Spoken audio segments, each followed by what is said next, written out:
Welcome back, my fellow degenerates. And holy hell, it has been a minute. Yeah, I apologize for the absent. It was unannounced. I mean, I went on vacation. I was planning to record. I kind of forgot that I don't have a laptop, so I can't really record. And then I thought about doing it on my phone, and it proved too much to me. So, yeah, I didn't even try it, but I did watch every football game still over the holidays. I did enjoy my vacation, but I'm happy to be back and talking about fantasy football. We have a lot of catching up to do. So, in this video, Dan and I are going to go over some week 17, your championship week. Hopefully, you don't have a week 18 championship because then your league's trash. Some big name performers, the T. Higgins, the Joe Burrows, the Malik Neighbors, the Adam Thielens, those kind of guys who won you your championship game. Hopefully, you guys won your championship game or you made it there at least. But yeah, you just want to be bragging to your friends. That's what fantasy is all about, is the bragging rights over your buddies. So after that, we'll go over the top 10 at every position. We have plenty of new faces in the top 10s. We have a lot of rookies. The wide receivers really balled out this year. One of the rookies finishes the top in the tight end position. Brock Bowers, what a god, love to see it. And then we have some old name stays there. So what we're used to. Um, and then moving forward with the videos, we're still going to be posting videos every week. So if you guys have anything you want to like watch, just let us know. I think next week we'll look back on preseason stuff where we were talking about picks for the season. Like we had a My Guys episode. We'll go over that, look and see some of our hot takes heading into the year. I know Dan had some that were like Roshan Johnson, 20 TDs to lead the lead. We'll have to check and see if things like that hit. But other than that, we're going to focus a lot on some dynasty content this offseason. For those of you who don't play in dynasty leagues and you have the same redraft league you've been in for like 5, 10 years with your hometown buddies, I highly recommend you add or substitute a dynasty league in place of that. It's just a lot of fun. You get to play year round, which is great. Other than your significant others probably getting pissed at you for staying up till 2 in the morning, uh, factoring up trades on and sending them across to your league mates, but that's okay. That's a sacrifice we're willing to make. But yeah, I'll do a little whole series on Dynasty. There's tons of content out there if you want to look at it to see, but I'll go over how to set up a Dynasty league, what the differences are, what kind of formats you use, that kind of thing. Just to kind of dumb it down and just talk about it. I love talking about Dynasty football. So we'll have that series. But that's all I got before the video. I hope you guys enjoy it. I hope you guys won your leagues. If you're in dynasty leagues, you're out there, you're making trades already. All right. Enjoy, you degenerates. Peace. In audio.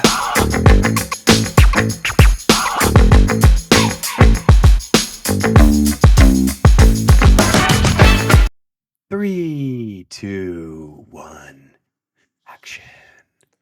Welcome back after a long hiatus to the DGen Fantasy Football Podcast. With me tonight is your host, Dylan Rains. Hello. And I'm Dan Schmader. Welcome back, dude. It has been you've probably filmed episodes within the last month. Yeah, right? it's been a minute though.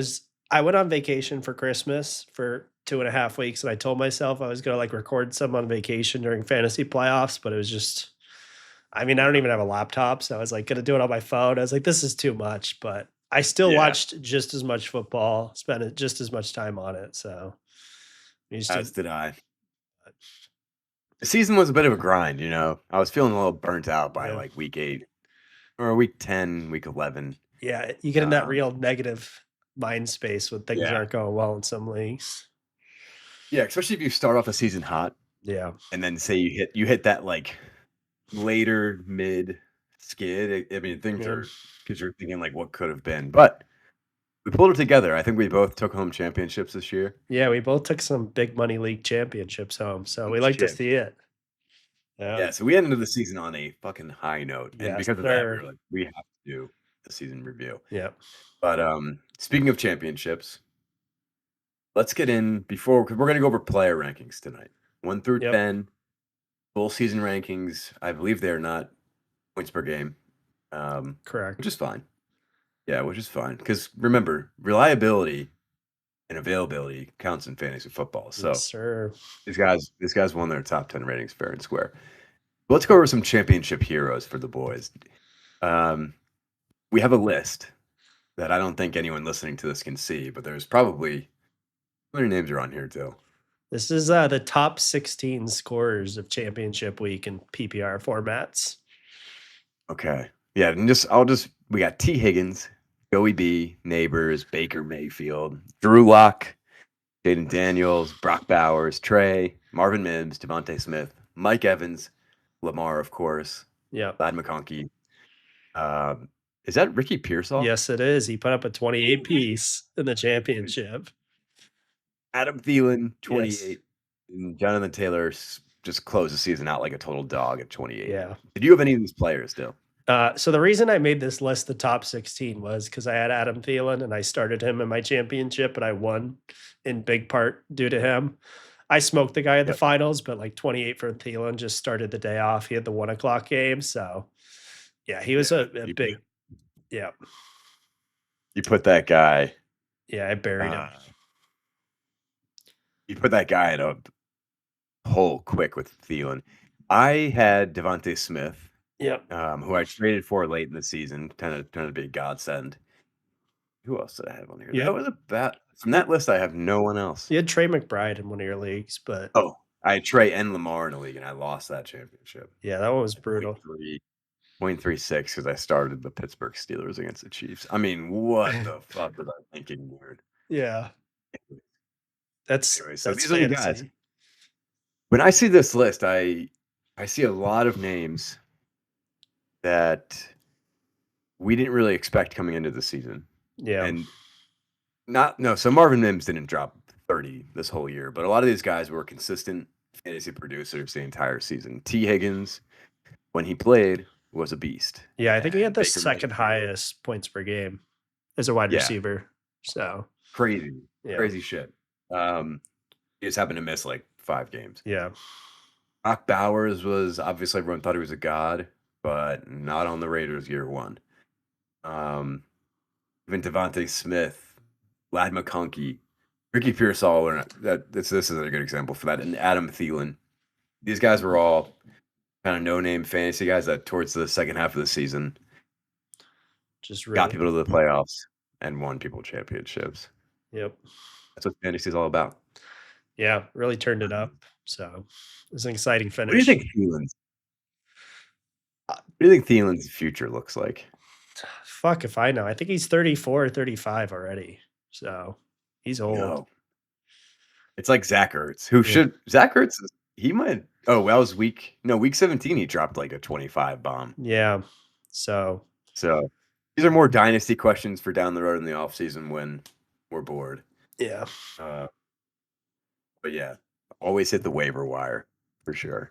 Yeah. Although I seriously doubt anyone started Marvin Mims at a championship game. No, there's no way. Same with like Drew Lock. Yeah, Drew Lock. He looked amazing that game. 5 TDs.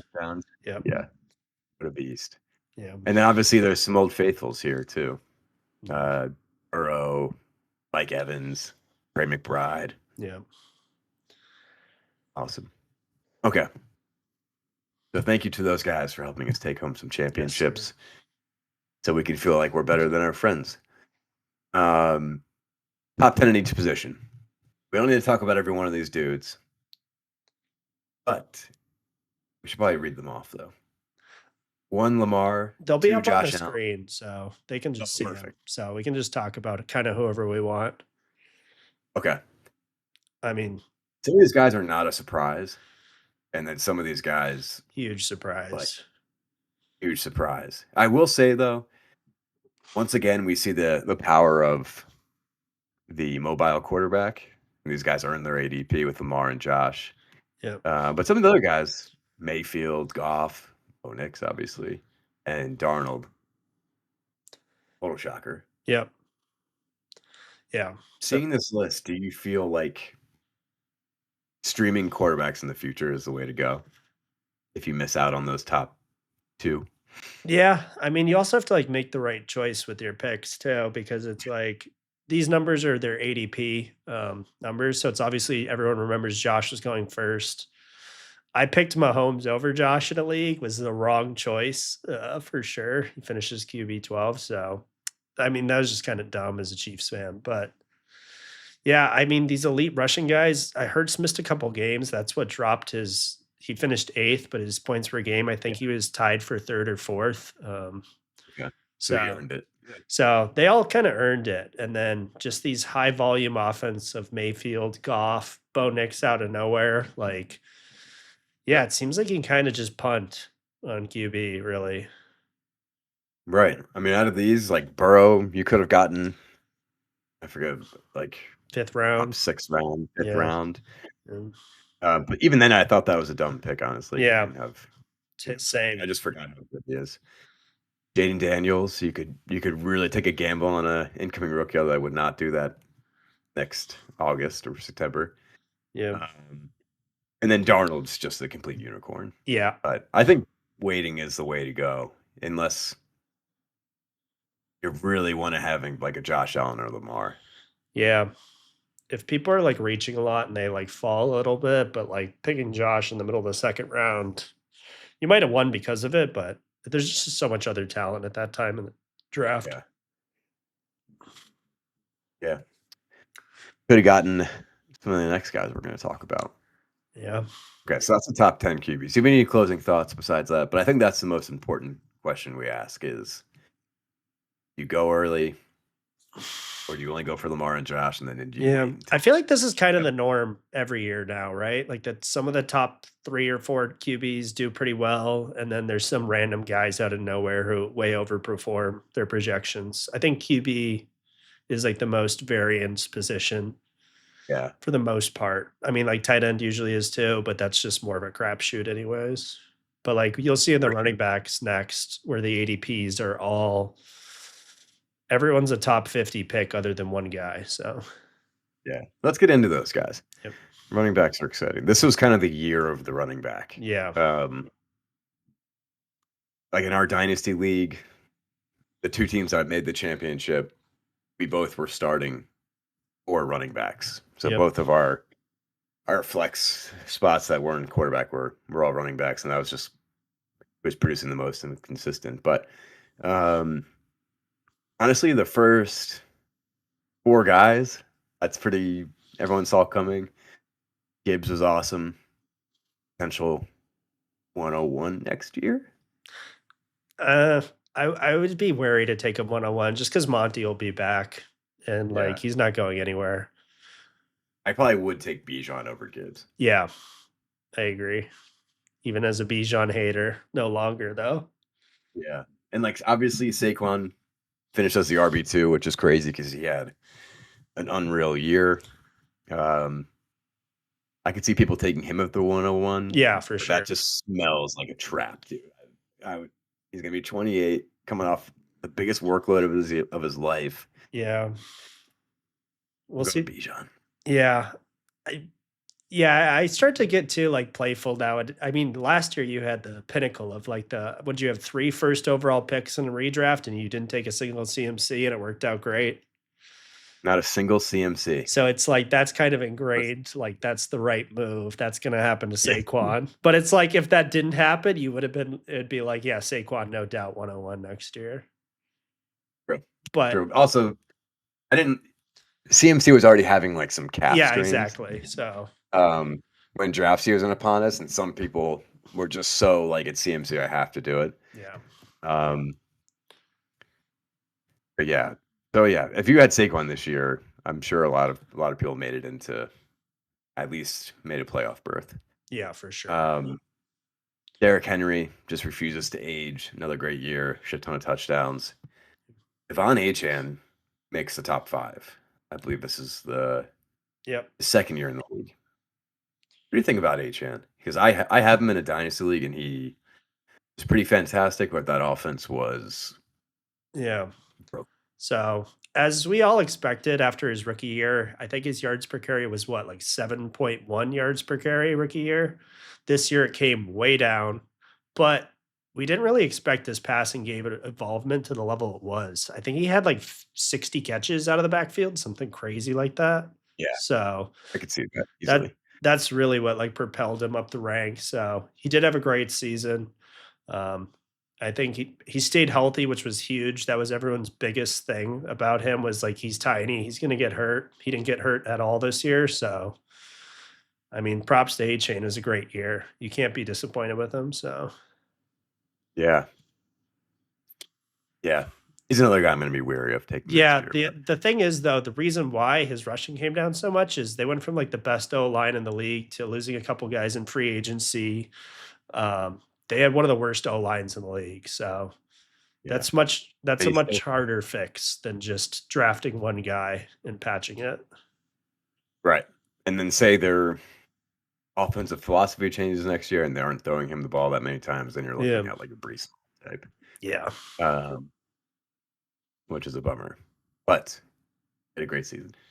Josh Jacobs started the year off super cold, scoring no touchdowns. Finished off the year with like 9 straight games scoring a touchdown. Yeah. Or multiple. Yeah, or multiple. And then if say he got shut down on the run, it would bring him into the passing game.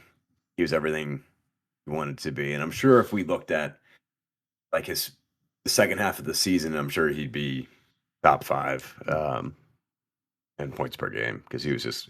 Although his last couple of games he was disappointing in the championship specifically. Yeah. He did have a great season though. That stretch was so good just to propel you. He became like the identity of the offense. Yep, absolutely. And I think early on in the season we saw some like Jordan Love struggles, and it seemed like they were like, okay, let's have him just do just enough to manage the game and let Josh Jacobs shine. Yeah. And when you watch Jacobs, like his talent really does just. Yeah. He's still, yeah, he hasn't lost a step. 7 was Kyron Williams. Okay, return on his ADP finish, or he was 16th pick on average. Yeah. Shit ton of touchdowns, 1,200 yards. Still not a lot of involvement in the passing game. So I will say, and every player is prone to streaks like this, but when he doesn't score touchdowns, it really hurts. But luckily, he Yeah. happens to score when he did. Yeah. I mean, he kind of the Blake Corum hype died pretty much as soon as the season started. So Yeah. that was a big We'll thing. see how next season goes. I have a feeling it's going to be another year of Kyron show. Yep. Unless he gets injured. James Cook. Yeah, he was kind of similar to Kyron in the fact that like he had a couple games that were really bad in terms of like only single digit points, no touchdowns, no receptions kind of thing. And then he had other games where he had like 30 plus points. I think he had 16 or 17 touchdowns on the season, something crazy like that. But Yeah. He's more of like a casualty to the Bills offense, just yeah, like sometimes not needing his services at all. yeah, exactly. I mean, Josh still put up 12 rushing touchdowns this year. So Yeah, but James Cook, I think, is one of the more like talented running yeah, backs in the exactly. league. So He's like a nice spike week guy. And then got Alvin Kamara. I apologize for ever doubting you. yeah, he had a great season until he started you're missing back, time. But man. yeah, Yeah. He's a beast. We all love you, Alvin. And then Chase Brown makes his first appearance in the top 10, which I know there's like a bunch of fantasy, social media influencers out there that I'll call the Chase Brown hype, and here he is. But right when Zach Moss got hurt, it all turned around. Yeah. For Chase. Yeah, I mean, this was kind of like in most drafts they were going like back to back. If it's going to be Zach Moss or Chase Brown, and then him getting hurt really made the decision there. I mean, Chase Brown in last year he looked very electric. He was like one of the fastest players on the field, and then that really just came through this season. So he was like the workhorse there. He just basically replaced Joe Mixon and took his whole role. So yeah, he had a great season. Huge pick right there. So Yeah, 131. yeah. Wow. It's like league winner status. Yep. Okay. Any notable names missing here? I see no Brees Hall, No Brees Hall. no CMC, obviously. Yeah. Yeah, no CMC. The Seahawks had an interesting situation this year with Kenny Walker's injuries, but I still like him a Yeah. lot. But Charbonnet looks so good. It's kind of a weird dynamic going forward. Dude, I'd be if I owned Kenny Walker in Dynasty at one point in the season, I would have loved to have won Yeah. or have Kenny Walker. And then you see Charbonnet some weeks, and you're like, dude, how are they going to keep that guy off the field? Yeah. And then Brees, we all know the story. He had some injuries, and the Jets' offense And is the putrid. Jets are the Jets. The Jets are the Jets. So we'll see. That's about it. Okay, wide receivers, top 10. This is also fun. Exactly what you would expect. First three. First three, for sure. Yep. Chase, JJ, Amon-Ra St. Brown. The boys came through. Yes, they did. CD's down at 8. And that's pretty good. I thought CD had a great season. That's a solid 8, too. That's like Yeah, a nice if 8 he- giving Dak's situation. CD got banged up. I think he averaged like 20 points with Cooper Rush. Yeah, him and Cooper had some great. So I think CD's like super legit. Yeah. Whether you have Dak or not, just had some injuries that bumped him low. And then we have some newcomers to the Yes, top we 10. do. Some exciting We got guys. BTJ, Yeah. top 5, crazy, and he did it all with Mac Jones. So wild. So good. He looked so good though. He's awesome. Yeah. He had the exact arc, like what you'd expect. Like Yeah. was still showing a lot of promise early on, and then just soared week after week. Yeah. after It week. was like this is to stop, and then it just never stopped. It was like I think he put up 1,200 yards, 10 TDs, like phenomenal rookie year. It's crazy game with Mac Jones. Maybe Mac Jones has gotten his shit together. I don't know, but we'll see. Other rookie, Malik Neighbors. This kind of surprised me, but he had a lot of like spike weeks. But he did this all with Daniel Jones, Drew Lock. I don't know who else was. Tommy DeVito was in there. Yeah, DeVito. He looks amazing. Yeah. And then Drake London finishes at wide receiver 5. Again, a lot of people saw this coming. They thought it'd be with Kirk Cousins, which they had a very interesting year. The first 6 weeks with Kirk was fantastic. Drake was catching a lot of touchdowns, and then Kirk just fell off a cliff and was terrible. But London did look strong with Penix, and London up until week 18, which doesn't really matter because the fantasy season was over. He had a really safe floor, but he did not have a ceiling. Yeah. And I'm wondering if with Penix and the downfield throwing, it will increase his ceiling. Yeah. So next season, he's probably another second-round pick. Yeah, for sure. He earned it. I mean, he finally delivered, right? This is what we've been waiting for with him. So, yeah, year 3, baby. Yeah. All right. Terry McLaurin is also new to the top 10, I believe. Yeah, correct? Correct. Okay. Terry killed it, man. Yeah, and he became like a red zone target. Yeah, he had so many touchdowns. I think he was like 4th in the league in touchdowns for wide receivers. After like scoring 5. Yeah, 3, 4, 5. Being a perennial wide receiver 22 overall every single year, pretty much. Who knew it was the rookie to do it? So, yeah, he looked great. Yeah. He might be a second-round pick next year too. I could see it. Yeah, I imagine they bring someone in though. Another receiver. Yeah. I hope so. They're like kind of ready to go. Yeah, they're looking good. I heard not be their second receiving option. Yeah. JSN did it. Yeah, he finished wide receiver 1. This is the biggest surprise of the season to me. Yeah. Like the other shit that happened we saw coming, like Laporta wasn't good, blah blah blah. But JSN, I can't believe it. I don't want to say it. I'm still not sold at all on JSN. Was it because of his final game of the season? No, I just I don't know. I don't trust him going forward. He's a do not draft for me next year in redrafts. Like he's going to be going way too high. I don't know. Really? Yeah, I think so. Okay. I mean, I'm not going to touch him at that. Yeah. So I'd rather have like Because he's probably going like third, fourth round next year. We'll do some Yeah, I can We'll see do some mocks next week, and we'll start some I can legitimately 2025. see him. I could see him going second round. I mean, Yeah. think about like we took like Chris Olave and Drake London Yeah, and Devontae Adams in the round. Yeah. Like, Yeah. So late second, third. That's You probably pause where for a he second. goes. yeah, let's do some tight ends real quick. Yep. I mean, let's just say it. The biggest awesomeness out of this whole list. It's Brock Bowers at Yes, one. sir. It wasn't even close. Yeah. He killed it, man. I mean, none Yeah. of us saw this coming. I think we all agreed he was like a god tier level tight end, but Yeah. Most just- catches by a rookie ever for any receiver. Just crazy. yeah, So he's just so fucking good. yeah. And then you have Tim McBride, saw it coming. George Kittle, great year. Pretty usual though. He's a top 5 guy every year. Yeah, he's a lock. Dude. Jonnu Smith. Yeah. That was I mean, you can see his ADP 265. Like total surprise. He was a bum on the Patriots and then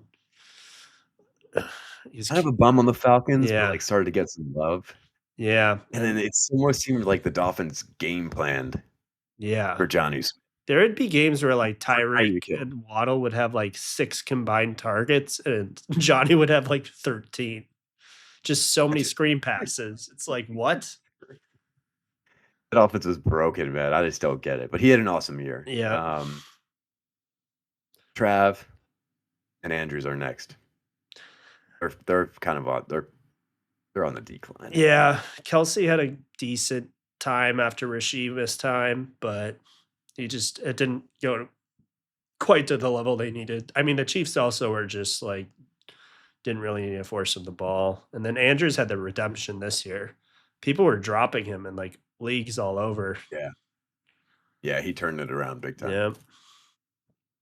Zach Ertz, top 10 at Yes. age like 35, doing his thing. Yeah. He was awesome. Yeah. He had a He might have great won some. Yeah. He was huge. And then Sam Laporta, we all saw it coming. But Yeah. he did pull it together second half of the year. He did at the end, but his ADP was disgusting. This was like, I think we declared this, or at least I know I did, was my worst pick of the draft heading into the season. So And it truly was for most of the time. At Freiermuth. yeah. I didn't won, baby. Yeah, he did. Not quite top Oh, I 5. think my call was Top 5. top 5, or it might have been like most receiving touchdown. Yeah, something. So. Not too far fetched. And then Tucker Kraft wrapping up the top 10. Yeah. My boy Yeah. Tucky. Yeah, I think he's Musgrave was hurt, but I think Tucker is tight end 1 over Musgrave. Yeah. Even if they're healthy together. Yep. And then him and Jordan Love have a good connection. I think Tucker's like more athletic than Yeah. people give him credit for. Yeah, it's true. So that is it. Yeah. That is the 2025 or 2024 season, I should say. Yeah. It's been a long journey. We started doing these in like what, January? Something like that. December. Yeah. We did like post ADP review for Pete's League. Yep. Here we are. A year later. Yeah. And I think we made some pretty good calls. I think next week we should get on, take the week to review our hot takes, if you can find them. Yeah. We'll go through Or the you think on archives. Yep. And then see what our hit percentage was like. I have a feeling it's better than. Yeah, we had a couple good ones. Specifically the My Guys episode. I remember you were high on T. Higgins. Look at that. That was looking so dumb though. 4 weeks in. Yeah, it was. All right, brother. All right. I gotta run. All right. I'll see you. Thank you. Peace. See you, bro. All right. Now with Dan gone, we're just going to wrap this up real quick. The final thing is I'm just going to block in my picks for the playoff games this week. So starting Saturday, we got the Chargers against the Texans. The game is in Houston. The Chargers are actually favorites in this game. And I like the Texans, but I got to ride with Harbaugh, dude, on this one. I mean, their team is just so fun. So give me Justin Herbert and the Chargers. Then later on, we got the Steelers and the Ravens. Obviously, we're going with the Ravens here. total no-brainer. That being said, I think it's going to be a lot closer game than the 9.5 point spread that's currently on there. But then again, I wouldn't be surprised if it's a blowout. But Mike Tomlin usually plays the Ravens pretty well, especially down the stretch. Moving on to Sunday's games, we have Denver going to Buffalo. I think Josh Allen and the Bills are just going to disappoint hard. Not disappoint, but they're going to ruin all the Broncos fans' hopes and dreams. They made the playoffs, good for them, but they're getting bounced out already. Then we got a big game with Green Bay and Philly, Dan's Eagles. I do think the Eagles hold on to this and win pretty handedly. Their team is just so good, so we like to see that. And then the Commies and Bucks, I think this one can really go either way. It just really depends what the game script looks like. I kind of want to go with Baker though. I'm not the biggest Baker fan, but I'm feeling the bake this year, especially this week. So give me Baker Mayfield in the Bucks. And then we got the Vikings and the Rams, the final game on Monday night. We're going with the Rams on this.